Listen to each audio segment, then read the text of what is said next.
क्या भारत वाकई नक्सलवाद से पूरी तरह मुक्त हो चुका है? गृह मंत्री अमित शाह का नक्सल मुक्त भारत का दावा और अवसर के गलियारे यानी कि कॉरिडोर ऑफ अपॉर्चुनिटी की हकीकत क्या है? क्या यह सिर्फ एक सैन्य जीत है या आदिवासियों के अधिकारों की नई शुरुआत?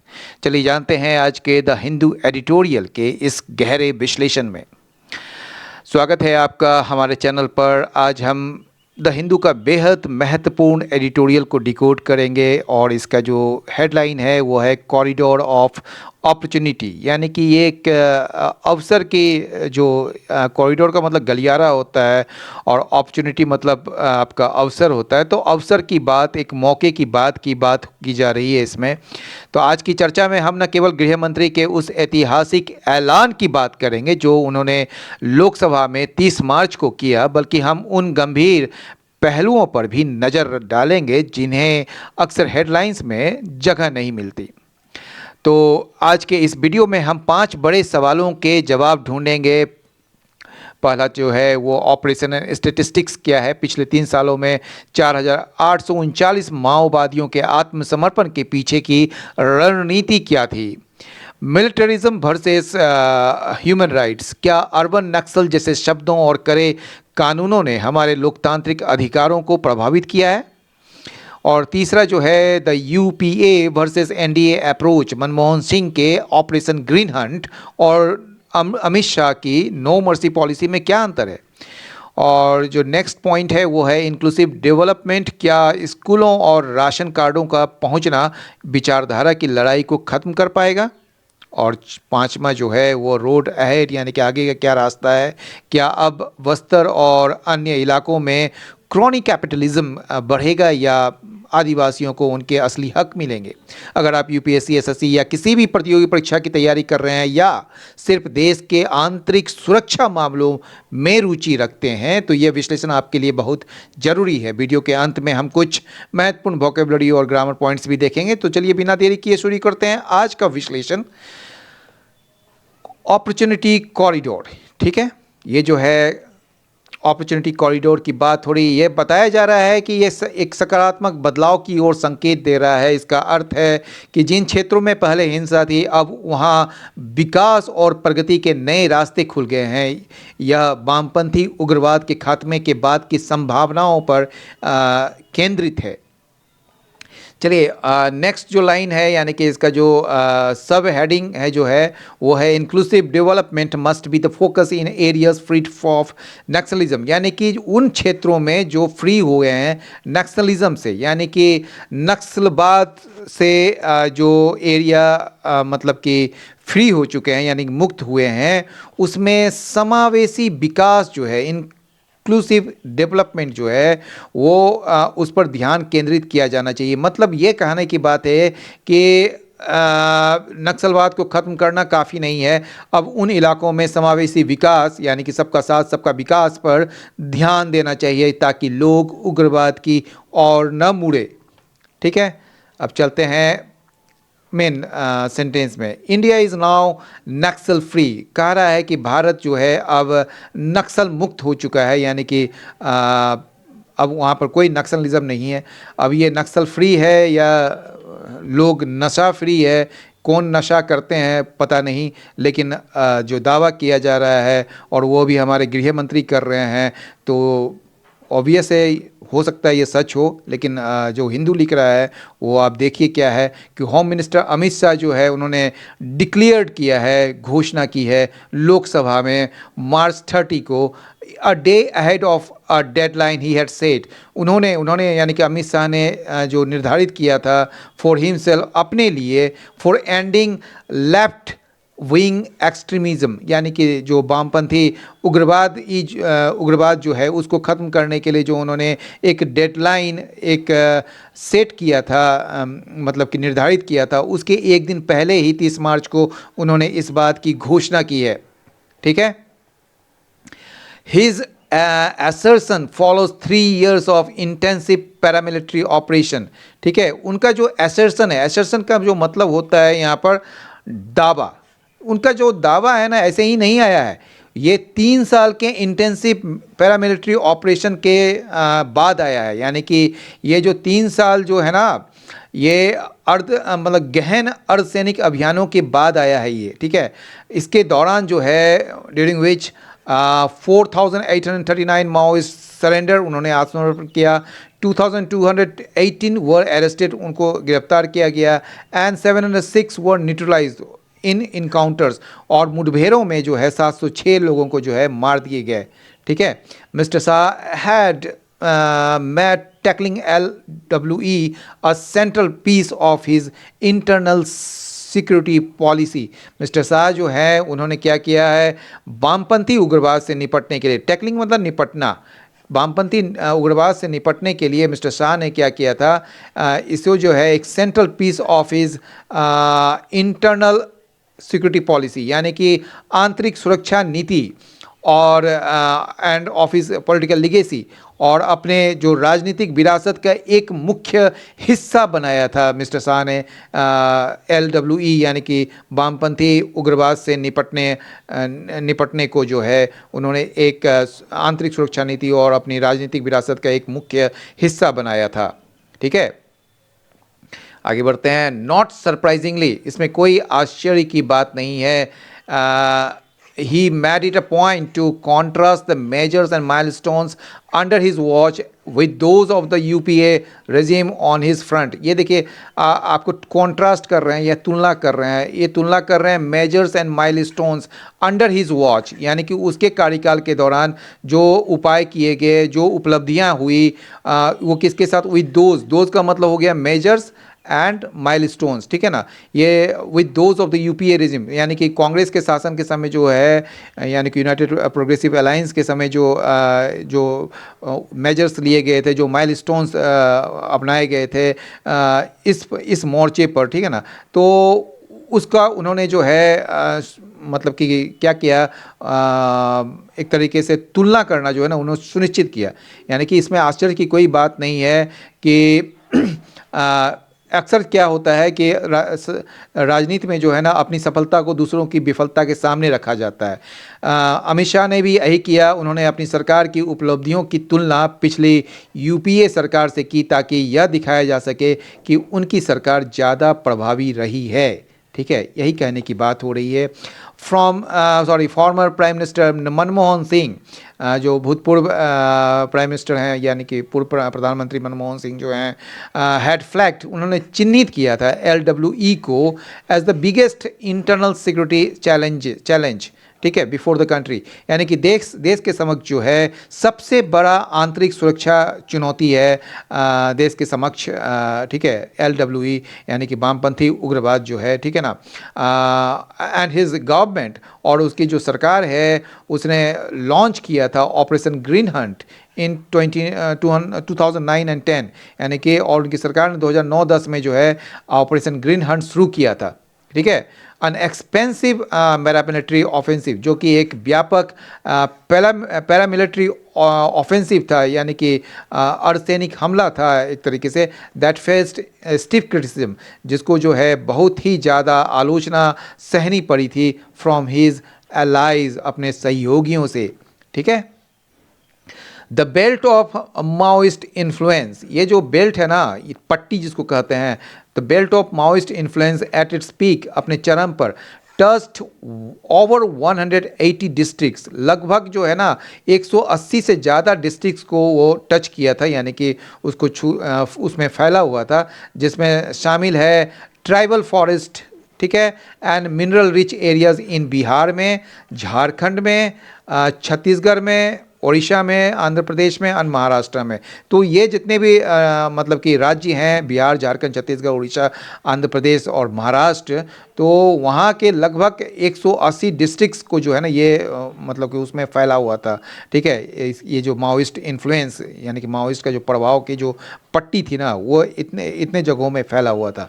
The approach to tackling LWE then, ये जो अप्रोच था ना, ये जो आप कह सकते हैं उग्रवाद से निपटने का जो ये जो तरीका जो था, जो दृष्टिकोण नहीं कहिए, तरीका ही कहिए, तो अप्रोच जो है ये उग्रवाद से निपटने का उस समय वाज मोर हेजिटेंट, वो उस समय बड़ा हिचकिचाहट पूर्ण था और मेजर्ड और नपातुला था, और ये जो था mindful of the human and institutional cost, और ये किस चीज़ को लेकर सतर्क था, ठीक है, ये जो था ये मानवीय और संस्थागत लागतों के प्रति जो है ना वो सतर्क था, यानी कि कहने का ये मतलब है कि वे जो थे वो मानवाधिकार और संस्थागत नुकसानों को लेकर बहुत सतर्क थे, इसलिए उनकी कार्रवाई जो है थोड़ी धीमी या मापी तुली या नपी तुली थी, इसलिए जो है उतना सक्सेसफुल नहीं रहा था, ठीक है। लेकिन जो मिस्टर शाह ने जो लॉन्च किया है उसमें कोई भी कॉम्प्रोमाइज़ की बात नहीं थी, ठीक है।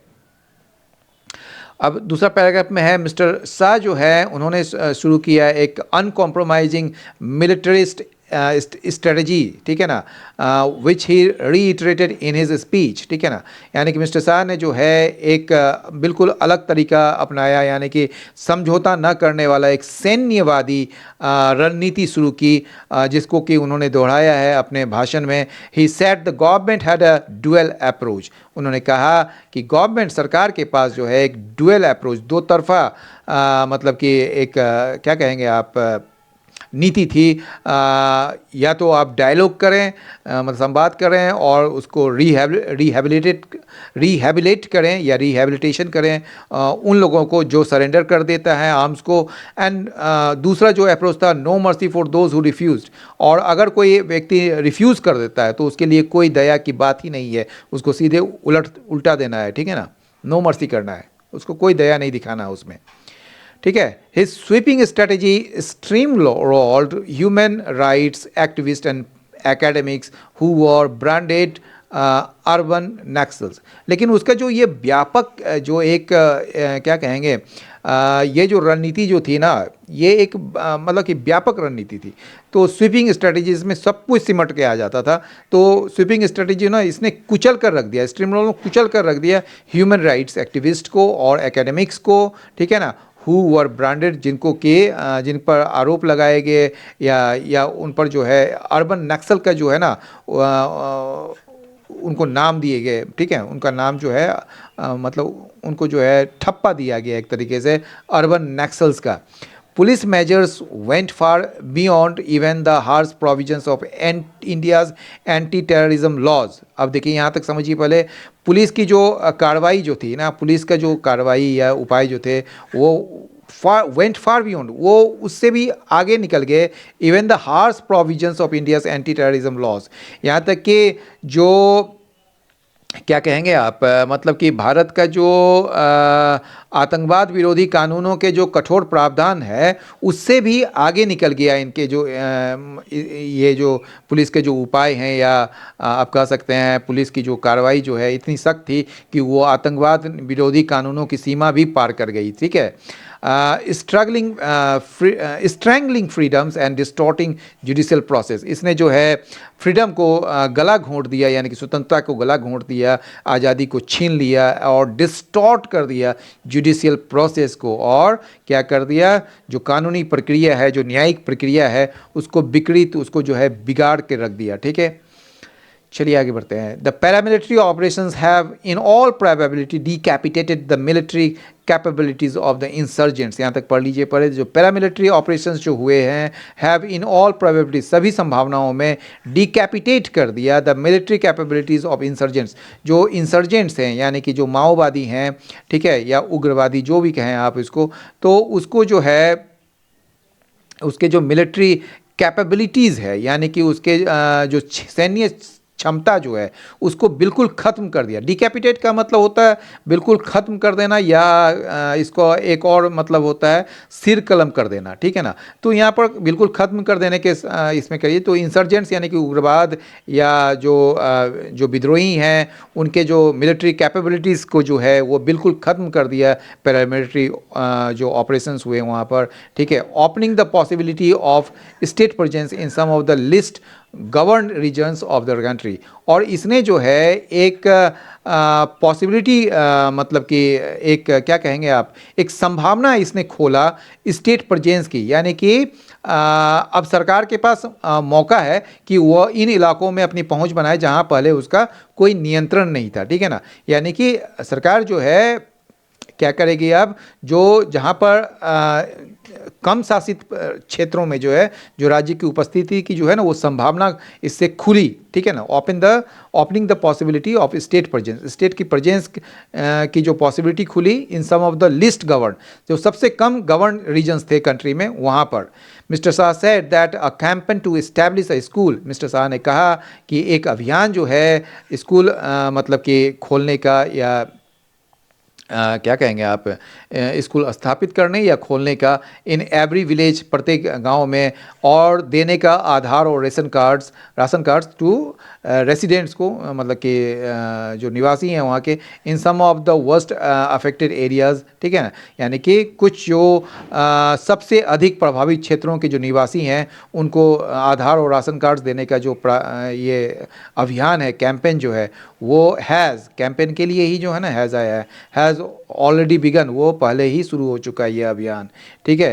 ही इज़ राइट, अब बोल रहा है एडिटोरियल कि वो सही हैं, that Maoist are ideologically opposed to parliamentary democracy, कि वो सही हैं, यानी कि मतलब कि मिस्टर शाह से जो है यहाँ पर एडिटोरियल जो है उस एडिटोरियल मिस्टर शाह से सहमत हैं, ये मतलब उनकी एक तरीके से बड़ाई कर रहा है एडिटोरियल कि वो सही हैं कि माओवादी वैचारिक रूप से जो है ना संसदीय लोकतंत्र के विरोधी हैं, ठीक है ना। जो माओवादी हैं, माओइस्ट आर आइडियोलॉजिकली अपोज्ड, ठीक है, वो मतलब कि विरोधी हैं पार्लियामेंट्री डेमोक्रेसी का, ठीक है, which is a position delinked from development और इट्स एब्सेंस, ये एक ऐसी स्थिति है जो विकास या इसकी अनुपस्थिति से बिल्कुल अलग है। नेवरदलेस, ठीक है, फिर भी, ठीक है, फिर भी जो है इंक्लूसिव डेवलपमेंट जो है वो अनिवार्य है या एकदम ज़रूरी है for a stable peaceful society, एक स्थिर और एक शांतिपूर्ण समाज के लिए ये बिल्कुल मतलब कि ज़रूरी है, ठीक है। The defeat of LWE extremism, ये जो हार हुआ है LWE एक्सट्रीमिज़म का, यानी कि वामपंथी उग्रवाद की जो ये हार है, ठीक है ना, should not accelerate crony capitalist extraction of natural resources and further alienate tribal rights। तो ये जो वामपंथी उग्रवाद की हार से जो ना, जो प्राकृतिक संसाधनों के क्रॉनिक कैपिटलिस्ट, यानी कि सांठगांठ वाली जो पूंजीवाद होती है ना, वो दोहन में तेजी नहीं आना चाहिए। यानी कि कहने का ये मतलब है कि नक्सलियों की हार का फ़ायदा बड़े पूंजीपतियों को नहीं मिलना चाहिए कि वे जाकर वहाँ के प्राकृतिक संसाधनों को लूटे, ठीक है ना। तो वही बोल रहा है कि should not accelerate chronic capitalist extraction of natural resources and further alienate, और अलग थलग कर दे ट्राइबल राइट्स को, और जो है आदिवासी लोग खुद को वहाँ पर ठगा हुआ महसूस करने लगे, तो ऐसा नहीं होना चाहिए, ठीक है। इंस्टेड, इसके बजाय क्या होना चाहिए, इट मस्ट लीड टू, इसके बजाय क्या होना चाहिए, it must lead to genuine expansion, इसके बजाय मतलब इसके बजाय यह होना चाहिए कि जेन्युइन एक्सपेंशन हो of the rights of tribals, यानी कि आदिवासियों के अधिकारों को बढ़ाया जाना चाहिए, ठीक है। और क्या करना चाहिए, there substantive participation in parliamentary democracy, उनका जो है संसदीय लोकतंत्र में जो है उनकी ठोस भागीदारी होनी चाहिए। And accountability in resource extraction, और क्या होना चाहिए, जो संसाधन का जो निकाले जाने का या निष्कर्षण करने में जवाबदेही होनी चाहिए। तो इसके बजाय मतलब instead it must lead to, इसके बजाय जो है ये क्या होना चाहिए कि इसे आदिवासियों के अधिकारों के वास्तविक विस्तार, संसदीय लोकतंत्र में उनकी ठोस भागीदारी और संसाधन निष्कर्षण में जवाबदेही की ओर ले जाना चाहिए, ठीक है। मिस्टर शाह डिजर्व्स क्रेडिट, अब एडिटोरियल जो है इनको श्रेय देते हैं मिस्टर शाह को for leading the operational success, इस ऑपरेशन को सफल बनाने के लिए जो है उनको क्रेडिट देते हैं, श्रेय देता है ये एडिटोरियल। इन कर्टेलिंग LWE, यानी कि नक्सलवाद को जो है या उग्रवाद को जो है कम करने में जो सफलता मिली है, उसका नेतृत्व करने के लिए श्री शाह धन्यवाद या श्रेय के पात्र हैं। ठीक है, he must now lead a politics. अब उनको जो है एक ऐसा पॉलिटिक्स ऑफ रिकॉन्सिलिएशन को लीड करना चाहिए, नेतृत्व करना चाहिए। ठीक है, जिससे जो है that heal the wounds of the battle. ठीक है ना। और क्या करना चाहिए, लड़ाई के जो घाव हैं, मतलब इससे जो है कई लोग जो इससे पीड़ित हुए हैं, उनके घावों को भरना चाहिए। तो ये कहने की बात हो रही है।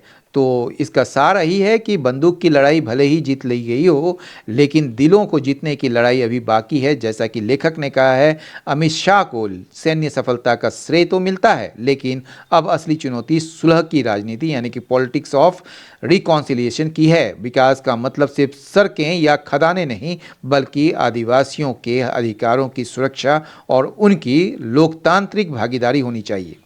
अब मेरा आपसे एक सवाल है, क्या आपको लगता है कि केवल सैन्य अभियानों से किसी विचारधारा को पूरी तरह खत्म किया जा सकता है, या फिर समावेशी विकास ही इसका एकमात्र अस्थायी समाधान है? अपनी राय नीचे कमेंट बॉक्स में जरूर साझा करें। आपके विचार इस चर्चा को और भी समृद्ध बनाएंगे।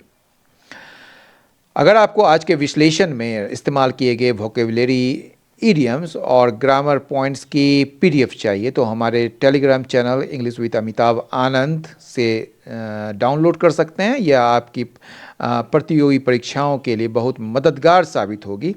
अगर आपको यह गहराई भरा विश्लेषण पसंद आया तो इस वीडियो को लाइक करें और अपने दोस्तों के साथ शेयर करें जो करंट अफेयर्स में रुचि रखते हैं। और हाँ, भविष्य के ऐसे ही एडिटोरियल डिकोडिंग के लिए चैनल को सब्सक्राइब करना और बेल आइकन दबाना ना भूलें। आप से कल फिर मिलते हैं, लेकिन उसके पहले जो है हम वर्ड्स को एक बार आपसे रूबरू करवा दें। न्यूट्रलाइज्ड का मतलब होता है मार गिराना या निष्क्रिय करना, एलिमिनेटेड, एनिहिलेटेड या फिर लिक्विडेटेड। एंड हो जाएगा प्रोटेक्टेड, रिवाइव्ड या असिस्टेड। ठीक है। लिगेसी मतलब विरासत होता है, हेरिटेज, बिक्वेस्ट या इंडोमेंट। एंड हो जाएगा करेंट, नॉवेल्टी या फिर एफिमेरा। हेजिटेंट मतलब संकोची या हिचकिचाता, और रिलक्टेंट, अनसर्टेन या अनवेबरिंग। और इसका एंड हो जाएगा कॉन्फिडेंट, डिसिसिव या फिर रिजोल्यूट। अनकॉम्प्रोमाइजिंग मतलब समझौता न करने वाला, इनफ्लेक्सिबल या फिर रिलेंटलेस या रिजिड। इसका एंड हो जाएगा फ्लेक्सिबल या फिर इल्डिंग या कंप्लायंट सॉरी। एंड स्वीपिंग का मतलब व्यापक या दुर्गामी, थॉरो कर सकते हैं, एक्सटेंसिव, वास्ट। और इसका एंड हो जाएगा लिमिटेड, स्पेसिफिक या सुपरफिशियल। डिस्टॉर्टिंग मतलब विकृत करना या बिगाड़ देना, मिस रिप्रेजेंटिंग, ट्विस्टिंग या वार्पिंग। एंड हो जाएगा क्लैरिफाइंग, करेक्टिंग या रेक्टिफाइंग। डिकैपिटेट का मतलब होता है नेतृत्वहीन करना या सिर काटना, बी हेडेड या सीवर्ड या फिर क्रिपल्ड। इसका एंड हो जाएगा हेडेड, यूनिफाइड या एम्पावर्ड। क्रॉनिज्म का जो मतलब होता है वो भाई भतीजावाद या सांठगांठ, नेपोटिज्म या फेवरेटिज्म या पार्शियलिटी। इसका एंड हो जाएगा इम्पार्शियलिटी, फेयरनेस या न्यूट्रलिटी। एंड एलिनेट का मतलब होता है अलग थलग करना, स्ट्रेंज, आइसोलेट या डिस्टेंस। इसका एंड हो जाएगा यूनाइट, रिकॉन्साइल या इंडियर। रिकॉन्सिलेशन मतलब होता है सुलह या मेल मिलाप, सेटलमेंट, हारमनी या फिर रेजोल्यूशन। इसका एंड हो जाएगा कॉन्फ्लिक्ट, स्ट्रेंजमेंट या फिर डिसएग्रीमेंट। मिलिटरिस्ट का जो मतलब होता है सैन्यवादी, हॉकिस, कॉम्बेटेंट या फिर वॉरलाइक। इसका एंड हो जाएगा पैसिफिस्ट, डॉविस या फिर पीसफुल। स्ट्रीम रोल्ड का जो मतलब होता है कुचल देना, क्रस्ट, ओवर पावर्ड या बुलीड। इसका एंड हो जाएगा हेल्प्ड, इनकरेज्ड या असिस्टेड। स्ट्रैंगलिंग मतलब दबा, गला घोंट देना, सप्रेसिंग, चॉकिंग या स्टाइफलिंग। एंड हो जाएगा लिबरेटिंग या फिर रिलीजिंग या सपोर्टिंग। डिलिंक्ड मतलब अलग किया हुआ, डिटेच्ड, डिसकनेक्टेड या सीवर्ड। एंड हो जाएगा लिंक्ड, कनेक्टेड या एसोसिएटेड। सब्सटैंटिव मतलब ठोस, वास्तविक, सिग्निफिकेंट, मीनिंगफुल या कॉन्क्रीट। एंड हो जाएगा ट्रिवियल, सुपरफिशियल या सिंबॉलिक। माइलस्टोन का मतलब मील के पत्थर या उपलब्धि, अचीवमेंट्स, लैंडमार्क्स या ब्रेक थ्रूज।